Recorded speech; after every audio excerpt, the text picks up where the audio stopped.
فعل الخیرات میں مزید کون سی نیک کام آ سکتے ہیں؟ دراصل یہاں فعل الخیرات سے مراد خدمت خلق بھی ہے۔ اس حکم سے مراد یہ ہے کہ اپنے آپ کو خدمت خلق سے لگاؤ۔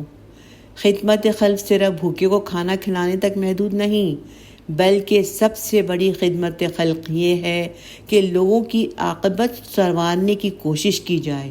چنانچہ اس حکم میں یہ بھی شامل ہے کہ اے اللہ کے بندو، ایمان اور عمل کے جو حقائق تم پر ظاہر ہو گئے ہیں، جو علم تمہیں ملا ہے، اس علم سے، ان حقائق سے بھی دوسرے لوگوں کو روشناس کراؤ تاکہ وہ لوگ جہنم کا ایندھن نہ بنے، وہ جہنم کا ایندھن بننے سے بچ جائیں۔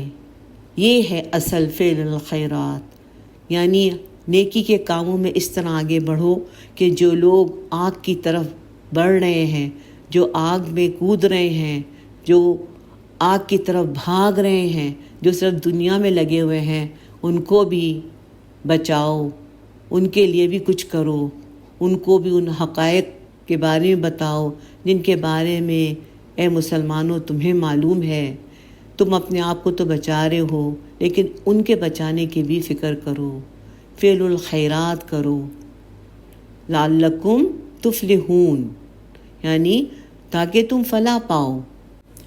مطلب یہ ہے کہ اے ایمان کے دعوے دارو، کہیں تم یہ نہ سمجھ بیٹھنا کہ ایمان کا اقرار کر لیا تو بس اب فلاح ہی فلاح ہے، بس کلمہ پڑھ لیا اور کامیابی ہو گئی۔ نہیں، ایسا نہیں ہے۔ کلمہ پڑھنے کے بعد اس کے تقاضے پورے کرنے پڑیں گے، اس کے تقاضے پورے کرو گے تو تبھی کامیابی ہوگی۔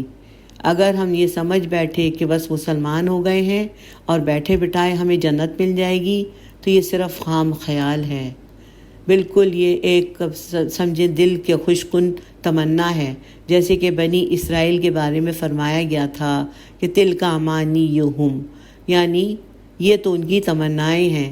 یہ سورہ بقرہ آیت نمبر 111 میں ہے۔ اللہ کی عبادت ویسی کی جائے جیسا اس کے کرنے کا نبی کریم صلی اللہ علیہ وسلم نے ہمیں حکم دیا ہے۔